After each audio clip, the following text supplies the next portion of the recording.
Assalamu alaikum everyone. This is D1 8th edition, chapter number 8, percentages, exercise 8B, question number 21 करने की कोशिश करते हैं. कहते हैं Saha is given a choice of two new salary schemes after a promotion. Scheme A 12% increase of her current monthly salary.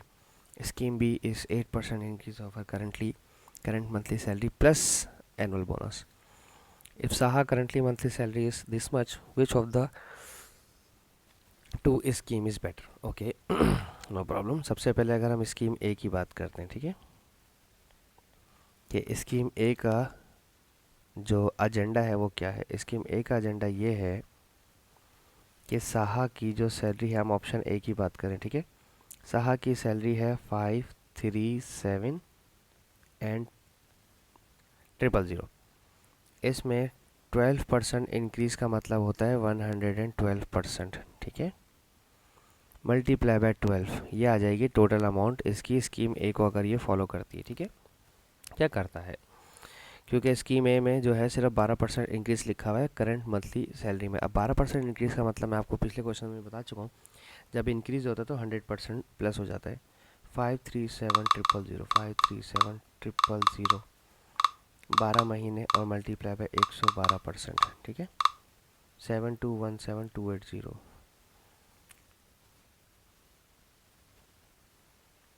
PKR 7217280, ठीक है, ये अमाउंट मिलेगी अगर वो स्कीम ए को फॉलो करता है. ठीक है, और अगर हम बात करते हैं स्कीम बी की, कि अगर वो सेकंड ऑप्शन की तरफ जाते हैं, ठीक है, तो सेकंड ऑप्शन में ऑप्शन नंबर ए ही है, अभी हमारा पार्ट बी शुरू नहीं किया है. 537,000 इनके पास सैलरी है और मल्टीप्लाई बाय 8% इंक्रीज़ का मतलब 108%, परसेंट की वजह से अपॉन में 100 लगा दिए, 12 साल तक, 12 महीने तक.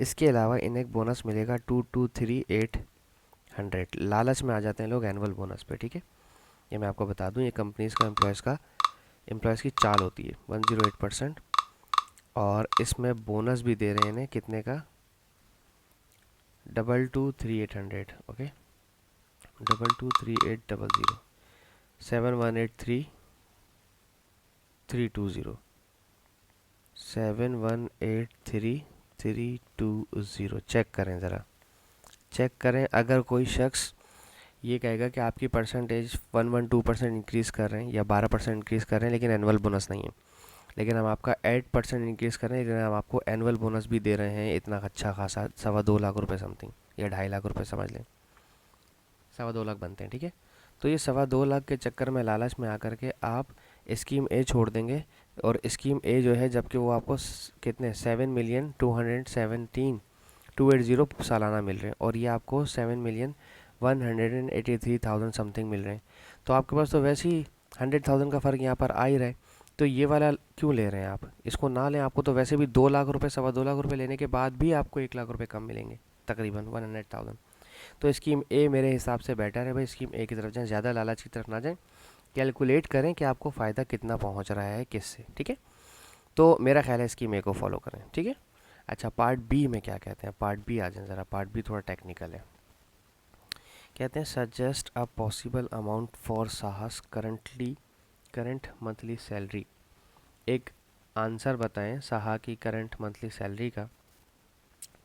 If you were to accept the scheme B because it is a better offer, support your answer with the calculation.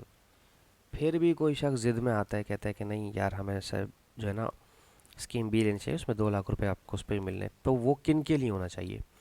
Scheme B सबके लिए तो ख़राब नहीं होगी ना, किसी के लिए ख़राब भी तो होगी, अच्छी भी तो होगी. तो हमें ये पता करना है कि किस सैलरी पर आप पहुंचोगे कि स्कीम बी आपकी अच्छी हो जाएगी, यानी कि स्कीम ए आपकी ख़राब हो जाएगी स्कीम बी के मुकाबले में. या यूँ कह लीजिए कि स्कीम ए यहाँ लिख देते हैं, स्कीम बी आपकी अच्छी हो जाएगी, स्कीम बी की वैल्यू बड़ी हो जाएगी स्कीम ए के मुकाबले में. समझ आ रहा है इसको लिखना, या लेस वाला करवा दूँ कि स्कीम ए छोटी लगने लगे आपको ठीक है, छोटी लगने के लिए लेस देन का साइन इस्तेमाल करते हैं। ठीक है, स्कीम में आपको छोटी लगने लगे स्कीम बी के मुकाबले में। ठीक है, तो हम बात करते हैं ऑप्शन ए का। हम अब सैलरी को छुपा देंगे। ठीक है, सैलरी की जगह हम लिखेंगे एक्स। ठीक है, एक शख्स है जिसकी सैलरी है, ठीक है, स्कीम ए में क्या था हमारे पास, सैलरी है आपके पास, मल्टीप्लाई बाय इंक्रीज था 112%। ठीक है ना, 12% इंक्रीज था, मल्टीप्लाई बाय 12। और स्कीम बी में आपके पास जो सैलरी थी उस पर आपको इंक्रीज मिल रहा था 108%।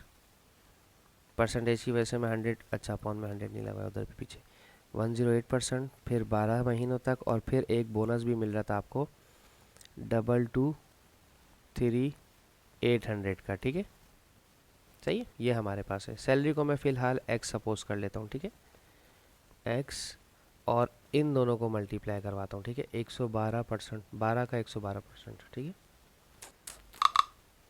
12 का 112%, ये आ रहा है 13.44,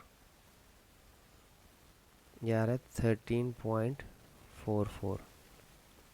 और यहाँ पर भी सैलरी को एक्स सपोज कर लेते हैं और ये चेक करते हैं कितना आ रहा है, 12 का 108%।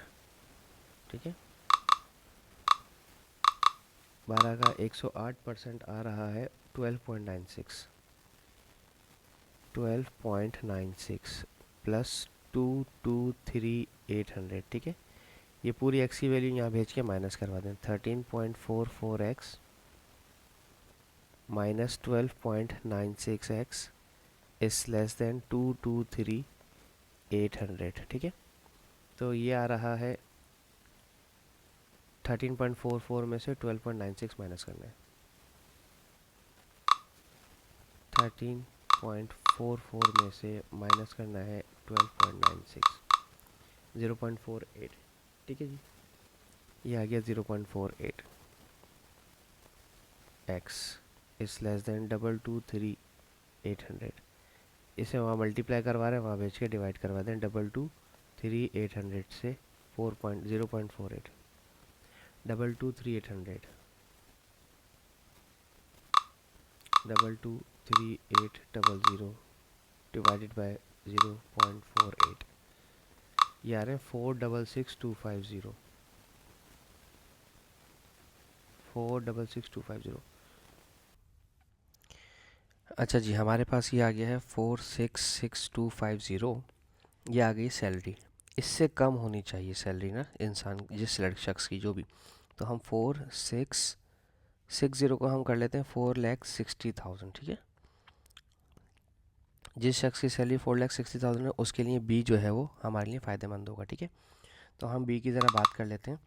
अगर हम 4,60,000 सपोज करते हैं किसी शख्स की सैलरी, ठीक है, और स्कीम ए 112% देता है, ठीक है, और 12 साल के लिए देता है, तो ये बन रहा है 618240। ठीक है, और अगर कोई शख्स स्कीम बी को अप्रिशिएट करता है, वो कहता है कि मुझे स्कीम बी दे दें 12 साल के लिए और 12 मिनट, और प्लस वो कितना था, एडिशनल अमाउंट कितनी थी, 223800,